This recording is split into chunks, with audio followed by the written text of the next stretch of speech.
Good afternoon, you guys. I have to get out here in the garden, which I'm extremely not even motivated this year to garden at all. I actually just hate it. The chickmunks out here have literally destroyed almost everything, as in our tomatoes. I love tomato plants. I love tomatoes. Fresh tomatoes off the vine are nothing like you can get from in the store. And well, the chickmunks have, I'll show you guys here in a minute. So I'm going to come out here and harvest up what we do have, which is not a lot. I'm not going to attempt to garden next year unless we have a greenhouse. I've kind of wondered why a lot of our neighbors, we drove around a lot of these lots up out here in this backer area. I haven't checked out the fronter lots, but nobody has a garden. No one has a garden. There's like no green out here at all. So I wonder if this is why. I've noticed that the sunflowers are fine until they turn into sunflower seeds. Then the mice will attack them, the rats will attack them, mainly the mice and rats, I think. I don't know, probably the chickmunks. I don't know what eats them. But you have to ziplock those things right away and put them in a tote. I've lost my entire sunflowers that I wanted to replant this year. They got into the Ziploc bags, which was my fault. I didn't put them away correctly and ate them up. Our potatoes seem to be doing okay. So potatoes okay, sunflowers okay. So far our zucchini and our squash okay. Tomatoes not, raspberries not. Onions are okay. Our peppers seem to be doing okay. But our tomato plants got devoured, and it just really makes me angry, like not wanting to do this. So I'll show you guys what is going on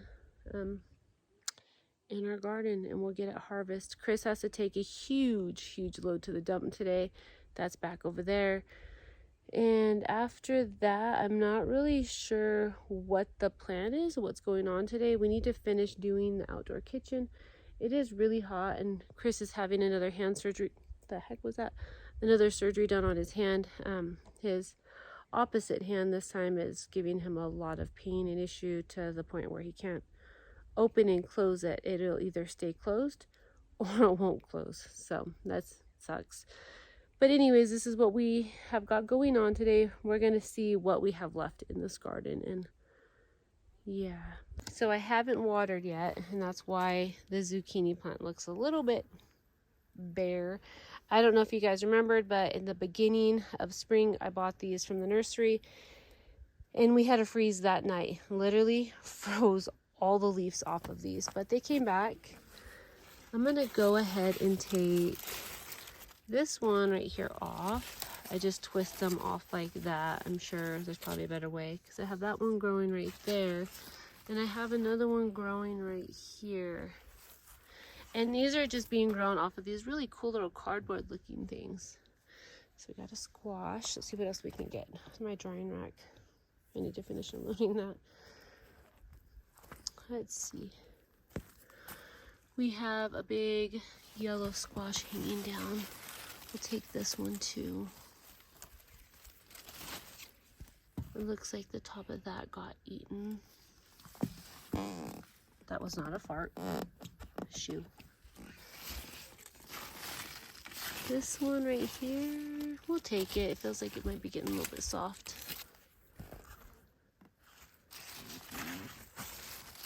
We got some zucchinis growing over here.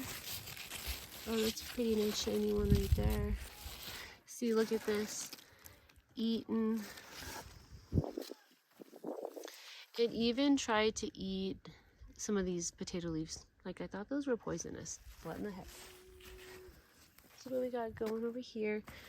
Completely devoured that plant. It devoured the tops of this plant. It devoured that branch. It's the grasshoppers out here too, because we had a light winter. There's so many grasshoppers. It's insane. I told the kids to leave them alone, and now I'm telling the kids to just find them and squish them.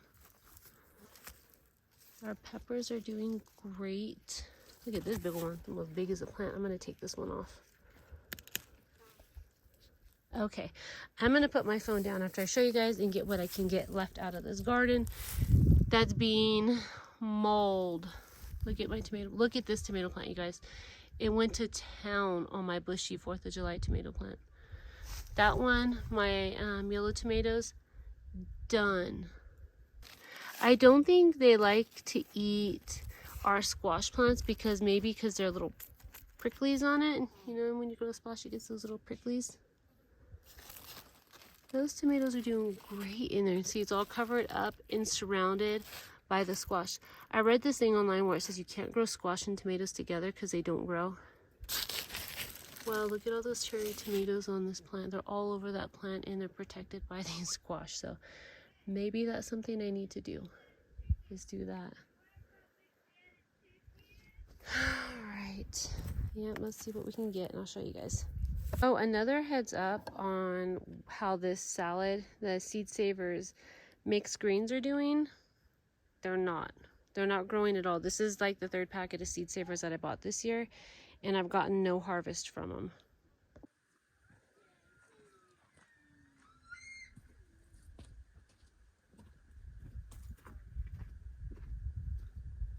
So as you guys can see, I had a lot of damage done to the garden. It's expected. We're still learning the surroundings and our area and everything that lives out here with us. Every year is different. We had our first winter out here, which was extremely hard. We got hit hard with snow, where we got snowed in, you know, a few weeks at a time. And then we had this last winter where there was like no snow, not even enough to go sledding in, but one day, and there was barely enough snow to even go sledding.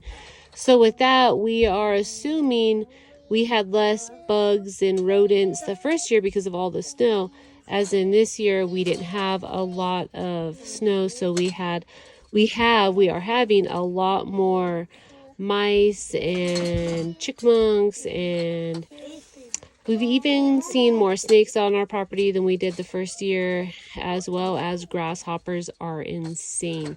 They're huge, and you can see what the damage they have done. So we are learning every year. We're going to try mesh around what's left of our garden. Here in Utah, we get a late harvest, so most of our stuff isn't ready until August, even into October, and we will just see what we get. For today's video, I want to thank Hisea for sponsoring today's video. They have sent us out so many pairs of boots. I always share with you guys my favorite companies to work with. For boot wear, Hisea is my favorite company to work with. Not only are they extremely affordable, the boots that I'm wearing now are called Chelsea's. They are rain boots, but they're not warm, so I like to wear them in the garden. They do have garden shoes, but the rain boots are my absolute favorite. I think they're just more comfortable. We wear them in the snow. They keep your feet warm. Chris has a pair of men's that he wears all winter long, and even I wore them when he wasn't wearing them because they're just so comfortable. So I was really excited when they reached out to me again and wanted to send out some women's boots. They do have children's, they have different kinds. I will leave the links down below. You can receive a 15% off with the Corvi 15 site-wide. You can just get 15% off whatever you like to order. I do not make any money off of this company. I just share my favorite products that are sent out to me from companies. And this right here is my favorite bootwear company. So do check it out below. Thank you, Hisea, for sponsoring today's video. Growing down here. Those look safe. I'm going to leave them and let them get a little bit bigger, considering how small those plants are. They're growing pretty good. Looks like the girls snuck away with some sunflower seeds and put them in there too. And then I have a surprise, some kind of squash thing growing down here. Herbs are doing okay, considering this is Utah has a late growing season in our area, so most of our stuff doesn't get harvested until August. So yeah, not bad, I suppose. I need to figure out what to do with these. I had this right here round up. Maybe I'll just do a bunch more of that. And I don't even know if some of these are even worth saving. I don't even think it'll be enough time for them to do anything. I always support our farmers and buy boxes from our farmers, but it is nice to come out here and at least pick out a couple things for like a night of just pasta or something like that, or to munch on. But looks like I'm not going to get that this year unless I get these rodents under control. Our peas are doing pretty good. It's time for them to come out and plant a new batch. I'm not going to deal with that right now. Those were just, I'm not doing that right now, so those can just stay there. So that is it. Pathetic, right? Yeah, so I'm just gonna focus on growing these bad boys. Maybe next year I'll just use all my money from the nursery and buy a whole bunch of these suckers, like just a whole bunch of those, because we love squash. Yeah, I will continue to support our farmers on stuff like that, because no. So the rest that we have going on today is I need to get some laundry done, and I think we're going to take all the sleeping bags. We're planning a camping trip here soon, to the laundromat and get all the sleeping bags washed there. They just sat over winter and we had a lot of dust and dirt blowing, so we need to wash those from the shed. And we'll come back and hang dry those, and I think that's all we have planned today. We'll see what else we got going on. These little succulent outdoor things are doing really well out here. Those are pretty. Taking the heat out here in the desert. So we had our beautiful, very tall flowers eaten up. You can see eaten up, just done for. Looks like the thing got stuck on that and tore itself off. We also had one apple growing on our little dwarf apple trees, and it ate that. Got a hold of our flowers over here. It didn't get completely munched those all the way down, and you might want to turn your camera off, our phone off, or our video TV off if you don't want to see this, but we caught the corporate. All we had to do was set a trap out here at night because we heard the crunching going on at night. Wasn't sure if they were grasshoppers or what was causing all this eatage up here. It ate our rose bush, it ate everything. Are you ready to see what it was? We can't set poison out here because we have a kitten. So what we can do is set traps to protect our growing stuff, and if you don't do that, they'll eat everything. They'll eat your produce, they'll eat everything. So it's basically fight for survival. We won that one. Tore back our rose bush, ate that. It devoured these flowers up here before we caught it. Such a little thing causing havoc. And if you want to see how these are going, this is not the seed growing brand. This is just another different kind of potting soil. And in that we have radishes growing. They're growing really well. And then back here is a whole bunch of kale. I wanted to grow this outside our window so we can kind of see that. And it, thank goodness didn't get up there and eat all that. I was too busy eating our flowers. But I don't know what's going on with the seed savers this year, but the other not brand seed savers is growing well. That stuff is not. So if anybody else is having that kind of trouble with that brand, to let me know in the comments.